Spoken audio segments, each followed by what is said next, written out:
Hello book besties, welcome back to the Lucy Chronicles. My name is Lucy and today we are doing my April TBR.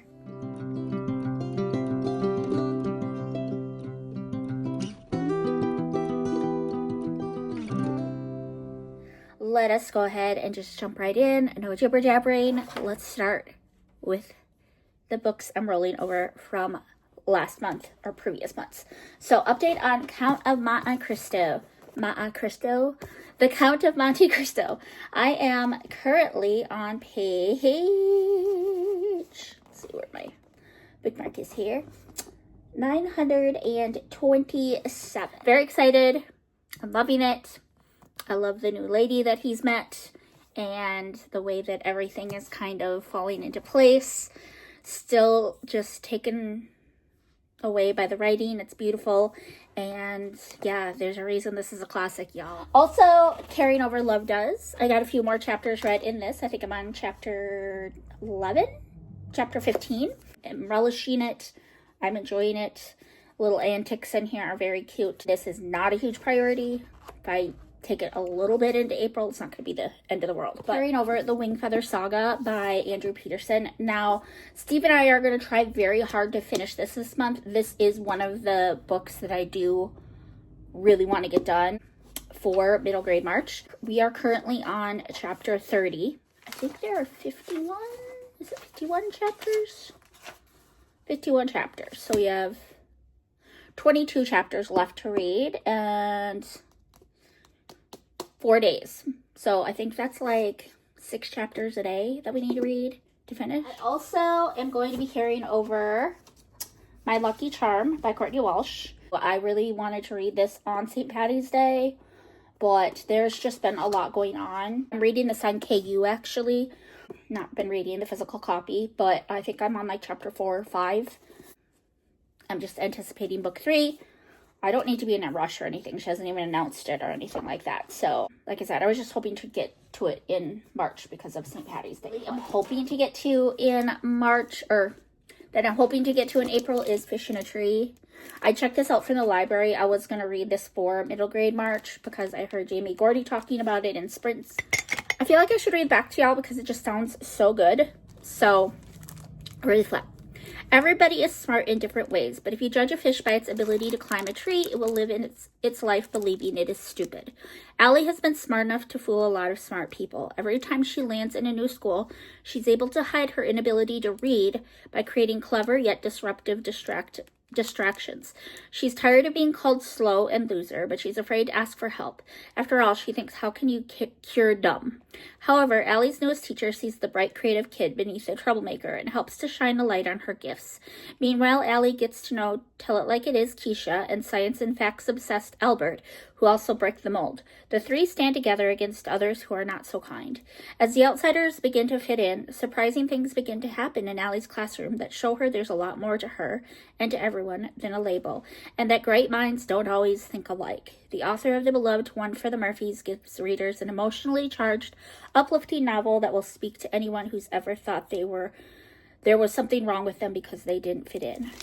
I think it just sounds so good. It's probably going to make me cry. Those are all of the rollovers. My buddy reads, I'm going to be possibly doing one with Celestia in April, but I'll talk about that a little bit later. And then once I finish The Count of Monte Cristo, Beth, if you're watching, I will be buddy reading Great Expectations with Beth. I am hoping to finish this in either April or May.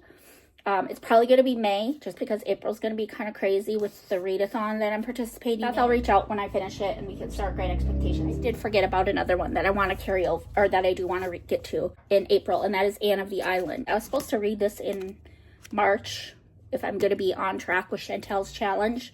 We were supposed to read this in March, so I'm a month behind because I've finished Anne of Avonlea finally. If I can get to it in April, that would be divine. Okay, let's move on to the readathon that I'm participating in April, and that is the Spring Into the Movies readathon that is hosted by the beautiful Katie over at Paperbacks and Ponytails. I'll link her announcement video down in the description. This one's so clever. So each prompt is kind of based off of a different movie, And I forgot to write the movies down for each prompt. I will put them on the screen as I am editing here, but there are 8 prompts. The first prompt is character sings or plays an instrument, and it's for this movie right here. I'll put a picture. The second prompt is an animal on the cover. I'll put a picture here for the movie. I'm really feeling foolish for not writing the movies down. The third one is romantic suspense for this movie right here. The fourth one is a book that is over 400 pages. The fifth one is an epistolary novel. I do remember that one is for You've Got Mail. For whatever reason, that one just stuck with me. Number 6 is a hat on the cover. Number 7 is flower in the title. And number 8 is a family story. And then there's a bonus prompt of reading or watching one of the movies. So it's such a cute readathon, and I'm super excited to participate in it. Now, I do have a little bit of a twist on my TBR this year for this one because April is my girl's birthday. Cece. It is her birthday month. And so I reached out and asked her if she would like to select my TBR for this readathon, and she was so excited. She was so elated, and we originally did screen time, like we did a FaceTime and recorded it, but my end did not have any audio, and so she ended up just sending me a video of her telling me what the TBR is for that. So I'm gonna go ahead and insert that clip right here of Cece sharing the TBR, and then we will go over it, and I'll give you kind of my thoughts and everything on the books that she selected. So hi, Lucy. Okay, first of all, before I get into these books that I've picked out for you to read, thank you again so much for giving me the honor of picking out your Spring Into the Movies TBR for April. I'm super excited. I have 5 books picked out for you for the 8 prompts, I think it was. Yeah, so thank you again so much. I'm super excited. I can't wait for you to read these, and I'm going to try to keep this video very brief. So the first book that I've picked out for you to read is Turn to Me by Becky Wade. Book 3 in the Misty River Romance, for anyone wondering. This fulfills the read a book that's over 400 pages prompt, because this one is like 430 something pages. The next book that I've picked out is Roses for Mama by Jeanette Oak. I know that you said that you read this one before, and I'm really excited to make you read it again because this is one of my favorite Jeanette Oak books ever. It's so sweet. And the prompts that this one fulfills is a book with a flower in the title, because roses, a book with a hat on the cover, because one of the updated covers for this book, the girl on the front has a hat. So it's counts for all the other versions and covers of this book as well. And then lastly, it fulfills the family story prompt. And then I picked out The Vanishing at Castle Moreau by Jamie Jo Wright for the romantic suspense prompt. Super excited. It's one of my favorite Jamie Jo Wright books. And then next, I picked out Assassins of Fire and Sacrifice by Mary Meckham. This is part of the Sacrificed Heart series. It's so good. I had to throw a fantasy book in here for you. I had to do it. And this is the one that I am the most excited for you to read and to hear your thoughts, because I'm so... I'm nervous you're going to hate it. Like, you're going to hate the characters or, like, the romance and not going to like it. I'm afraid it's going to turn into another Wicked Prince situation. But fingers crossed that it doesn't, and maybe you'll really love it. I hope, because I love it a lot. But anyways, this fulfills the animal on the cover prompt, because there is a fire phoenix on the cover. And the phoenix is an animal, so it doesn't matter that he's fire, it's fine. And then lastly, I picked out Positively Penelope by Pepper Basham, because I'm trying to help you finish series that you started. And so you need to read Positively Penelope. You've talked about it a lot, and it's time. No more putting it off. So this one fulfills the epistolary book prompt and a character that sings or plays an instrument, because I asked around and I heard that the main character sings a lot in this book. So hopefully that's the case. They thought she did, as far as they remembered. And yeah, I guess that's it as far as what that fulfills. I thought there was something else. But yeah, that's it. So those are the 5 books. Turn to Me, Becky Wade, Roses for Mama by Jeanette Oak, The Vanishing at Castle Moreau by Jamie Jo Wright, Assassins of Fire and Sacrifice by Mary Meckham, and Positively Penelope by Pepper Basham. I'm really proud of the list that I put together. I went on your Goodreads TBR to help me pick stuff out, and I also just obviously went to my own favorites list to pick stuff out. So I'm very pleased with the 5 books that I put together for this. I really hope that you like them. I can't wait to hear your thoughts. Thank you again so much for letting me pick out the TBR, and that is all for me. Bye! Okay, so the first book that Cece chose, I have them right here. I have 3 of the 5. I have ordered one of them off of Amazon that should be coming like this first or second week of April. And then the other one is on KU. So the first one she chose is Roses for Mama by Jeanette Oak. This will be a reread for me, but it has been a really long time since I read this. I think I read this in high school is the last time I read it, back when I was really into Jeanette Oak. So this she selected for book that has a flower in the title because it's got roses, right? It's got a family story in it. And then she also selected for the hat on the cover because some of the newer editions have a hat on the cover. I'll put a picture here of that one just so you can see. My edition is the same edition that Cece has, and it doesn't have the hat on the cover, but this edition right here does. So we're counting it. I'm going to read the back to you. You guys, I loved this. I remember loving this, and it's going to be so nostalgic to read this. So I was very excited to have her select this one, but it says it had, okay. Focus, Lucy. I'm just so excited. I'm so happy. Okay, it had all turned out to be so strange, so ironic. Angela Peterson's family had moved west because her mother had not been well, and the doctor said the cooler, clean air of the region might be easier on her lungs. Her father sold the farm and loaded everything they could take with them in 3 wagons. They found new land and a new life, setting about to build another farm. Her mother's health did improve, at least for a while. Then a winter cold put her back in bed, and it became clear she had only months to live. Angela was just 14 at the time, and in those intervening months, her mother tried to prepare her for the responsibility of raising 3 young siblings. But no one dreamed that something would happen to their father. For Angela, now 17, and her older brother Thomas, the profound events that reshaped their family also changed their lives. Angela does her best to care for the children, but still wonders if she is providing everything they need, like her mother did. And as the children grow, the questions and challenges intensify, at times even feel overwhelming. Preparing them for life seems to require something more. I remember just loving this. Jeanette Oak was one of my favorites growing up, so I'm very, very excited to read this again. The second book she selected is Turn to Me. I might have gotten these backwards, but Turn to Me by Becky Wade. So this one is a Christian contemporary romance. This is the 3rd book in the Misty River romance trilogy. First book is Stay With Me by Becky Wade. The second book is, oopsie, that's not the second book. Book 2 is Let It Be Me. I'll put a picture here. I don't own book 2. And so this is the 3rd book in the trilogy. So I do still need to get book 2.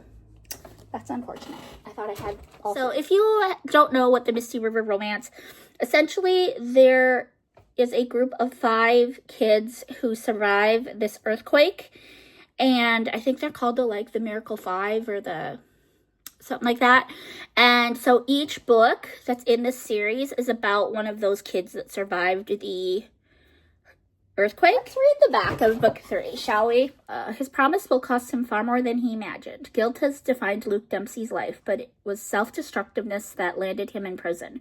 When his friend and fellow inmate lay dying shortly before Luke's release, the older man revealed he left a string of clues for his daughter Finley that will lead her to the treasure he's hidden. Worried that she won't be the only one pursuing the treasure, he gains Luke's promise to protect her until the end of her search. Spunky and idealistic, Finley Sutherland is the owner of an animal rescue center and a defender of lost causes. She accepts Luke's help on the treasure hunt while secretly planning to help him in return by coaxing him to embrace the forgiveness he's long denied himself. As they draw closer to the final clue, their reasons for resisting each other begin to crumble, and Luke realizes his promise will push him to the limit in more ways than one. He'll do his best to shield Finley from unseen threats, but who's going to shield him from losing his heart? This is the book that Cece and I may buddy read because it's been on her TBR for a while. She has it on hold at the library, I think.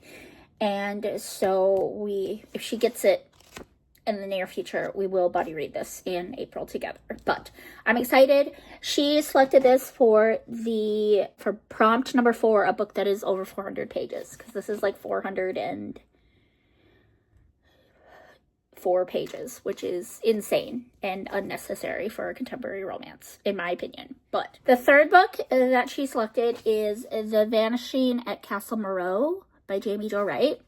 I did not own this, but I did go ahead and order it off of Amazon, because I don't mind spending money on Christian fiction, because I figure if I hate it, or if I don't like it, or if I'm like, maybe I like it, but I know I'm never going to read it again, I can just donate it to my church library. You know what I'm saying? So it's not money gone to waste. I'm still supporting a Christian organization. Like, this is published by Bethany House, and still supporting a Christian author. But if I don't like it, I can give it to my church. So this one is for the prompt number 3, a romantic suspense. I believe that's the only one that this one is for. So this one says, a haunting legend, an ominous curse, a search for a secret buried deep within the castle walls. In 1870, orphaned Daisy Francois takes a position as housemaid at a Wisconsin castle to escape the horrors of her past life. There she finds a reclusive and eccentric Gothic authoress who hides tales more harrowing than... I cannot read. There she finds a reclusive and eccentric Gothic authoress who hides tales more harrowing than the ones in her novels. As women disappear from the area and the eerie circumstances seem to parallel a local legend, Daisy is thrust into a web that could ultimately steal her sanity, if not her life. In the present day, Cleo Clemens is hired by the grandson of an American aristocratic family to help his grandmother face her hoarding in the dilapidated Castle Moreau. But when Cleo uncovers more than just the woman's stash of collectibles, a century-old mystery and the dust of the old castle's curse threaten to rise again, this time to leave no one alive to tell the sordid tale. Award-winning author Jamie Jo Wright seamlessly weaves a dual-time tale of 2 women who must do all they can to seek the light amid the darkness shrouding Castle Moreau. So this is going to be a Christian fiction, obviously, but it's historical. There's romance, it's suspense. So, yeah, and it's got the dual timeline. I think the cover is just absolutely beautiful. I don't know if you can tell, but this is actually like a really pale pink, the font, and it's so pretty. I love this cover.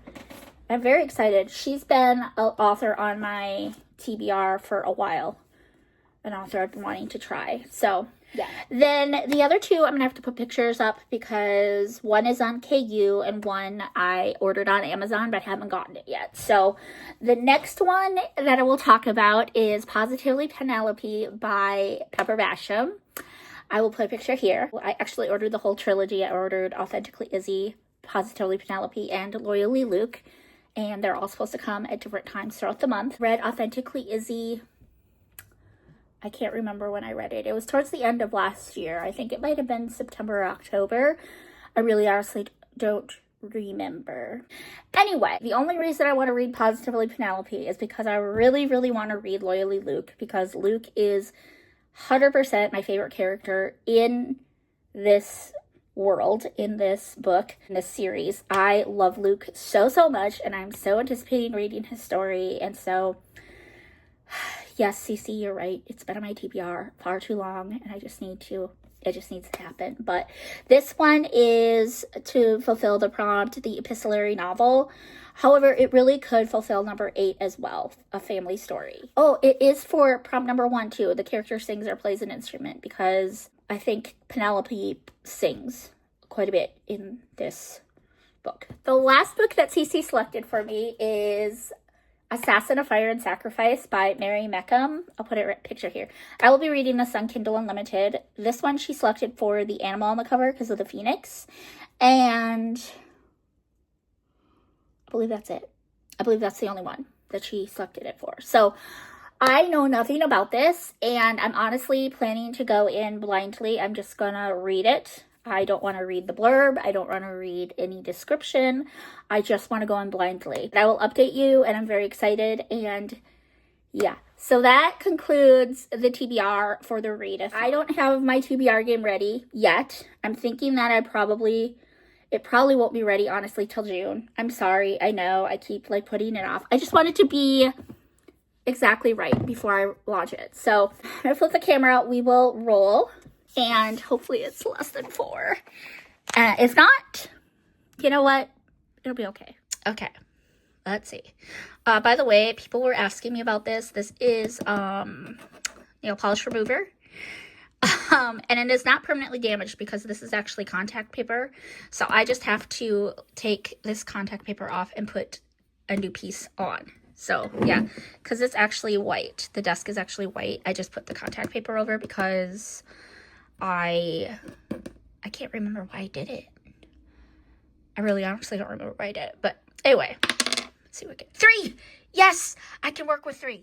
Okay, we got 3, and I am totally down with that. Let's quickly talk about what I had last month, because I had 5 last month. And I'm just going to give you the spoiler right now that your girl did not read a single thing. Oh, wait, I did read a single thing. I did read one of them. And let's see, we had Dystopian. That was Hunger Games. We had Morgan Matson, The Unexpected Everything. Leanne Moriarty. Moriarty? I don't know how to pronounce it. We did The Husband's Secret. And then Christian fiction, we did Head in the Clouds by Karen Whitmire. And then I also had One Word Title, and I did Fablehaven for that. Then I did read that. So 1 of the 5 got read last month. It's okay. All right, so we got 3. Okay, here we go. Prompt number 1. Let's pray it's something. Okay. A book that's your favorite color. My favorite color is orange. Yay! We're off to a decent start. Off to a decent start. That worked out really well, actually. Okay, guys. Prompt number 2. Unhaul one book. Okay, that's actually pretty easy for me. And I'm actually very happy about this because that means I'm only adding 2 prompts into my thing. So I have 2 copies of Trial by Fire by Terry Blackstock. I'm going to be unhauling one of these. Accidentally bought one thinking that I needed that instead of book number 5. But yeah, I don't need 2 copies, especially of the exact same edition, especially since I haven't even read this book yet. So I'm going to unhaul, and I'm going to unhaul. I think this one's in better condition. So I'm going to keep this one. I'm going to unhaul this one. So that was good. Okay, this is going really well. Prompt. Let's see what we got here.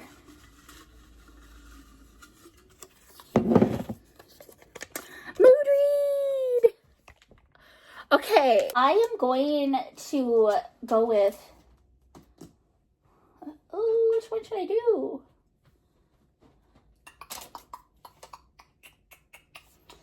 I honestly think this is going to be one of the first books I read this month. So, because it's the one I'm the most in the mood to read right now. So we're going to go with The Vanishing at Castle Moreau. I'm just so curious if I'm going to like it. Let's get this stacked ready here. Okay, so these are the 3 plus Positively Penelope plus The Assassin of Fire and Sacrifice. These are the 5. These are the ones Cece selected, okay? These are my 2 rollovers. Or no, not my 2 rollovers. These are my 2 from the prompt jar that I've added, okay? Well, I've added this one from the prompt jar. This one is just one that I really want to read next month. I've got all of my rollovers here. And then in addition to this, I've got Assassin of Fire and Sacrifice and the secret project that I'm working on with Reese. So, well, how many is it this month? This isn't as scary. 1, 2, 3, 4, 5, 6, 7, 8. I don't even know if we should count this one. 9. And then Assassin of Fire and Sacrifice, Positively Penelope, 12. Right? I think that's gonna wrap up my video here, y'all. I think that does it for this video. I love you all so, so much, and I hope you have a very blessed week, and I will see you guys very soon with another video. Bye!